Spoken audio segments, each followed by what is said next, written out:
El Señor esté con ustedes y con tu espíritu. Evangelio de nuestro Señor Jesucristo según San Mateo. Gloria a ti, Señor. Jesús dijo a sus discípulos: les aseguro que difícilmente un rico entrará en el reino de los cielos. Sí, les repito, es más fácil que un camello pase por el ojo de una aguja que un rico entre en el reino de los cielos. Los discípulos quedaron muy sorprendidos al oír esto y dijeron: entonces, ¿quién podrá salvarse? Jesús, fijando en ellos su mirada, les dijo: para los hombres esto es imposible, pero para Dios todo es posible. Pedro, tomando la palabra, dijo: tú sabes que nosotros lo hemos dejado todo y te hemos seguido. ¿Qué nos tocará a nosotros?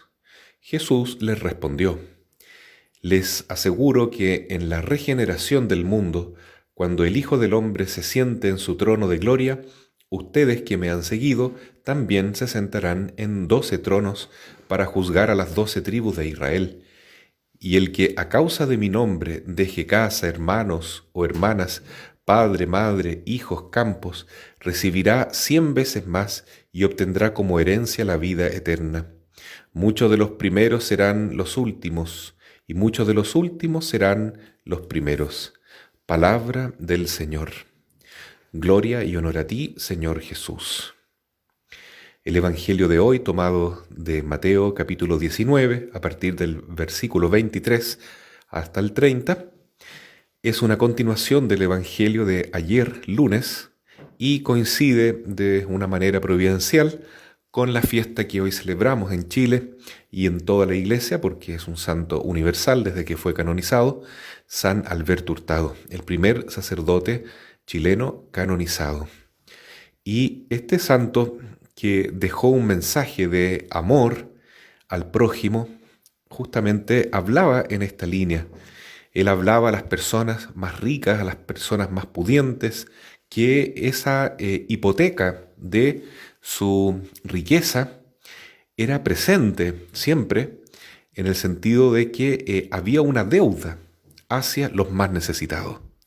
Porque, como lo dice Santo Tomás de Aquino, hay un destino universal para los bienes.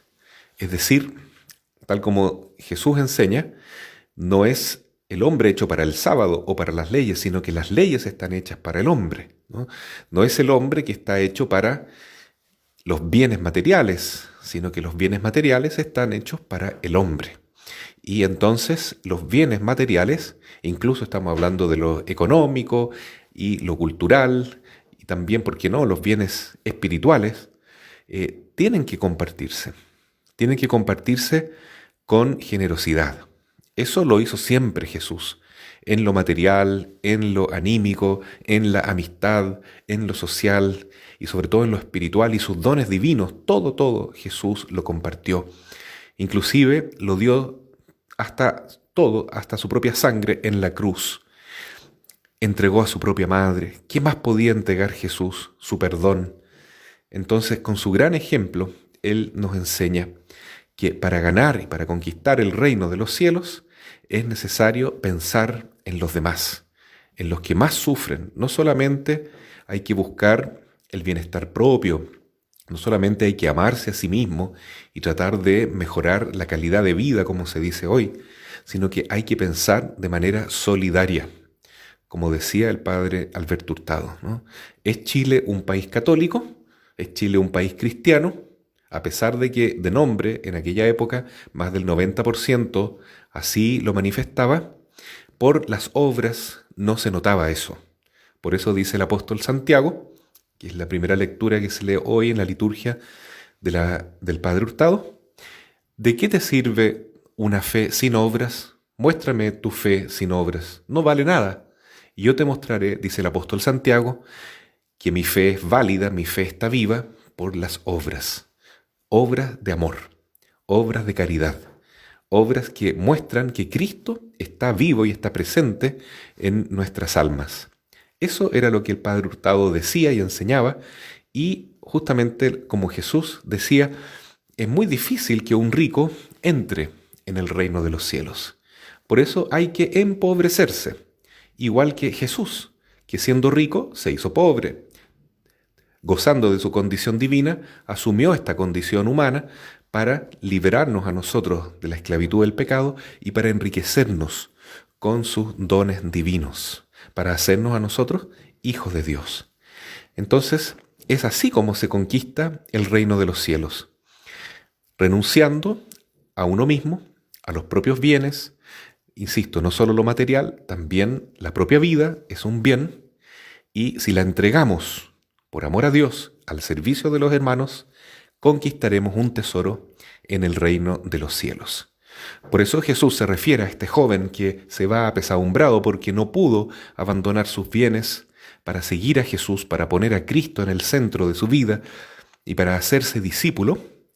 Y dice, es más fácil que un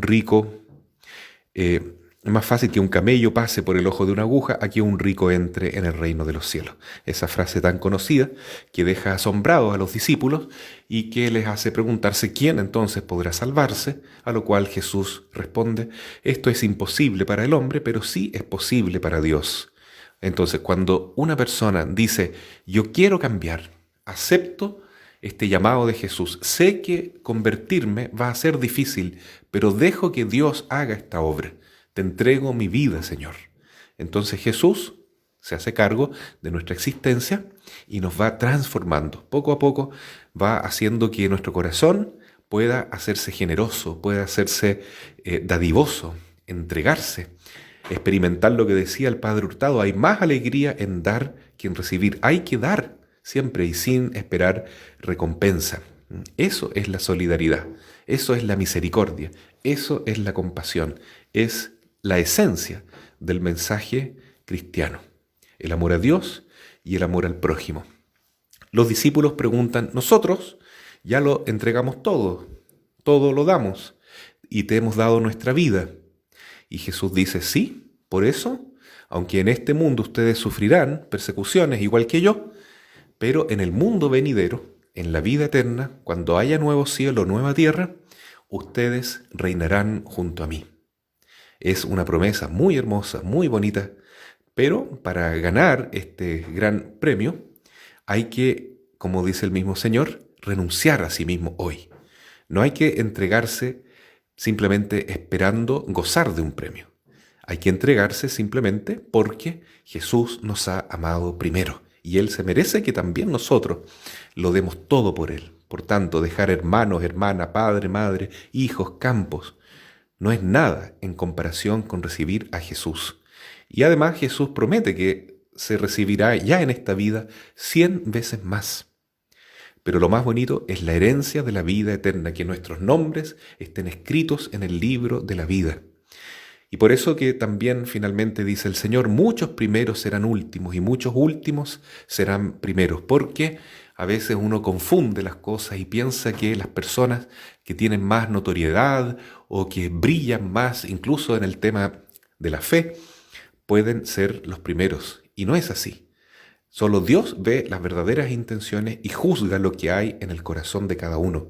Cuando hay una verdadera pobreza interior, una humildad como María, aquella que merece la primera bienaventuranza, felices los pobres, porque de ellos es el reino de los cielos, solo Dios puede juzgar, solo Dios lo puede ver.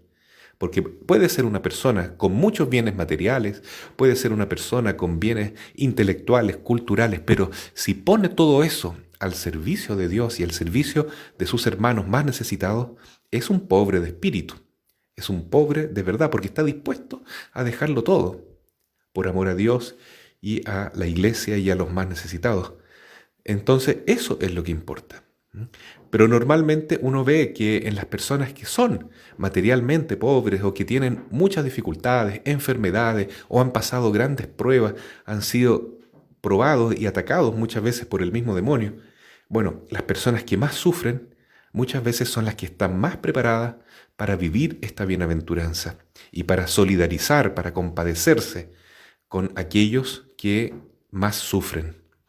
Entonces pidamos hoy que por intercesión de San Alberto Hurtado, este gran amor que hizo que cambiara por un buen tiempo al menos la fisonomía espiritual y moral de nuestro país, gracias al testimonio y a la enseñanza del Padre Hurtado, vuelva a florecer, que en nuestro país y en el mundo, donde en este momento reina la confusión del desorden en las leyes morales, en las costumbres morales, y también en el olvido de Dios, en el olvido de lo sagrado, que vuelva a florecer este gran amor.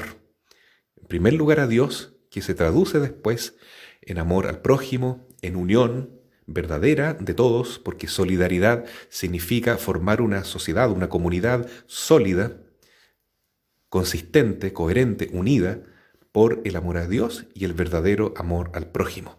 Ojalá que esto pueda volver a ocurrir y renovarse el corazón de nuestra familia, de nuestro pueblo, y para eso es necesario que nuestro corazón primero se vaya convirtiendo más y más a este amor infinito de Jesús que se nos ha regalado primero en la cruz y que espera de nosotros una respuesta semejante.